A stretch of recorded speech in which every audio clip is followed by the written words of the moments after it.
Nombreux sont les soldats, moi y compris, qui refusent de céder des territoires. Car nous avons combattu toute la guerre pour ces mêmes territoires.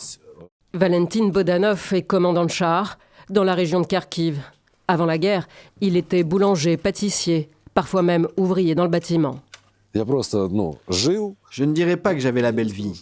Je vivais, je subvenais aux besoins de ma famille, je m'en sortais.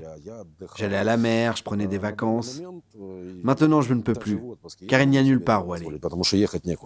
Ce père de famille de 36 ans n'a jamais fait de service militaire. Il s'est engagé volontairement dès le début de l'invasion russe. Chaque instant passé à affronter l'ennemi, la Fédération de Russie, est, à sa manière, une épreuve terrible. C'est toujours terrifiant. Sa première année en tant que soldat, il l'a passée dans l'infanterie. Il est aujourd'hui sergent-chef.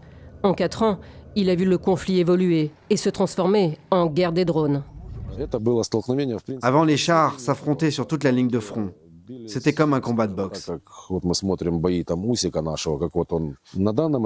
Aujourd'hui, les combats de chars, eh bien, il ne peut plus y en avoir. Pourquoi ?